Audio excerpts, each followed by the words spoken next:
In one of my previous survival playthrough videos, I showed off my design for the Petal Apothecary automation. I've since come up with a slightly more compact and slightly more efficient design that I'm going to show off today. So this is how to automate the Petal Apothecary from Botania. So this setup is using the item collectors from item collectors. It's using the Petal Apothecary from Botania, modular routers from modular routers, an Evilcraft water bucket, an eternal water bucket more specifically, and then AE2 for the providing the recipe. So how does this work? So basically we have, hello sirs, I'm gonna actually get rid of you. These guys keep spawning and it's pissing me off. Goodbye. There we go. So basically how this works is we have two puller modules in here, in this modular router here. So this one will pull out everything with a black list of seeds. This one will pull out everything with a white list of seeds because the modular routers go in order. So it'll drop the items. Oh, actually, sorry. First it will pull the items and then it will drop them. The dropper will drop anything that's in the buffer. So working from left to right, it'll pull out everything but wheat seeds and then pull out wheat seeds last, because you need the seeds as the last part of the recipe to make the flour, in this question being an endo flame. I've also got the recipe configured to have seeds in it. By default, it does not. So if we have a look in here, by default, the recipe does not include seeds. So I added them in to the recipe as the final item. So it's going to pull out everything but the wheat seeds, then it's going to pull out the wheat seeds. And this dropper module is set to drop down. It does not have any blacklist or whitelist. So that will drop the items into here.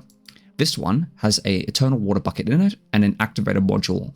This activator module is set to right because it's next to the Petal Apothecary. It's to the left, so it's activating it to the right. There's also a setup you can do if you don't have Evilcraft in the pack, which you can use a setup with the fluid encapsulator from what mod is it from? Fluid encapsulator. I think it's thermal series. So the fluid encapsulator from thermal series. There's a setup you can do with that. I showed that off in one of my previous All the Mods 9 episodes. So basically, yes, we place the items into here. The water is placed into here. This modular router is set to pull from here and set to send to there. Actually, sorry, no, it's a complete lie. So it's set to pull from here and send to the pattern provider. This item collector has a endo flame as its whitelist with ignore NBT on. An item collector will pick up any item in its filter. It has to be the advanced variant, mind you. So the advanced item collector will pick up any item in its filter and will place it into a connecting inventory. That case being this chest. So pull the items out, place them in this chest. This puller module will pull from that chest into the buffer, and sender module will send it to the pattern provider. Oh, there's a little fucking, I need to uninstall that, but I haven't got around to it. So we've got the pattern provider set to lock until primary crafting result is returned, and we've got a chest underneath of it. So let's quickly start up a recipe for it. So it's got 36. So we want to craft 100 endo flames. Let's have a look. Pull, send, pull, send, pull, send. And you can see the endo flame going into there. So the items are being placed in, and as soon as the recipe is done, the activator module tries to place the water bucket. So it's always trying to place the water bucket, but it only place it on an empty inventory. So it'll, as soon as it empties, it'll be placed in, and the items are placed in at the same time. This is very annoying, so I'm going to stop it. There we go.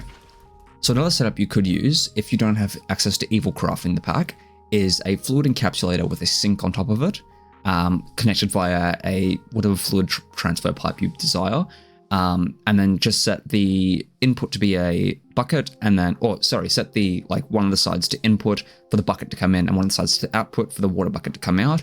And you can use a modular router to put the bucket into a chest that will go into the fluid encapsulator, and then a modular router to pull the filled water bucket out. You can also use a setup with comparators to automate this. So how I had it set up is I had a comparator that was going into a redstone torch that would activate the modular router when it didn't receive a redstone signal, if I recall correctly. So it only pull the bucket out of the modular router when the redstone signal turned. Actually, no, I think it was, when it turned off. So that's how that setup I had worked. This one's significantly more compact. I just wanted to show this off because this is something that took me a while to figure out.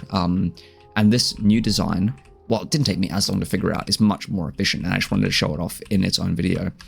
Thank you guys very much for watching. Don't forget to subscribe and have a fantastic rest of your day.